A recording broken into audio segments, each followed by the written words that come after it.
Hey, Patrick, I'm buying a new house. Should I sell my old house or should I rent it out? I've got a great answer for that, Michael. Welcome to Couple Bull, joined by Michael Dunham, our Director of Planning, Patrick Fontana, founder at Fontana Financial Planning. Cheers. Michael's building a new house. Should he sell his old house? We've got this coming up quite a bit lately, and I will speak with authority on this one because I've done it both ways. I will adamantly say there's lots of reasons to sell your old house once you buy a new house. A lot of folks leave out the risks of keeping the old house.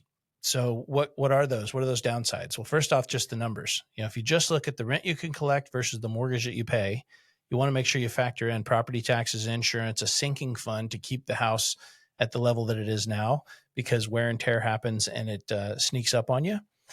The tax implications are also important, because if people just think, oh, I'll just keep my old house because I make some money, they might be ignoring the opportunity cost of the equity in the house. So to put an example on it, if you've got $300,000 in equity in your house and you're just looking at, I can make this much money monthly, when we take $300,000 times what we can pay just in interest, or even better, in a good investment of owning good companies, there's a delta there that's not good for them.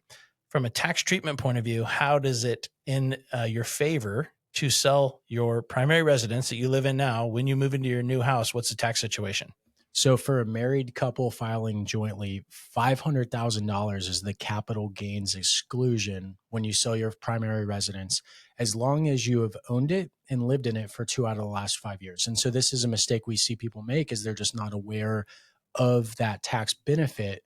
They turn around, they rent out their old house for a couple of years, and then they bring it up, or they come to us and they're at the point where they no longer meet that rule and they lose out on the benefit. And so to put some numbers behind that, if you have a $500,000 gain, and a lot of the clients that we work with, they're in the 18.8% long-term capital gains bracket, that is nearly $100,000 of additional taxes that they would pay that they would have otherwise avoided by selling when they met that rule. The other thing I'll throw in is just the pain in the butt factor of having a property, even when you live in town. It's not down the street, it's in your old neighborhood. You've got things that come up, and if you're the landlord, you deal with it.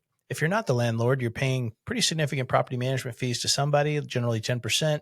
So I'm a fan, since you asked to sell your old house, take that equity, decide what's smart to do with it, and move on down the road and enjoy your new house. Michael, I'm excited for you. Thank you so much for tuning in to this episode of Couple Bull. Check out our other episodes and let us know if you have any questions. Cheers.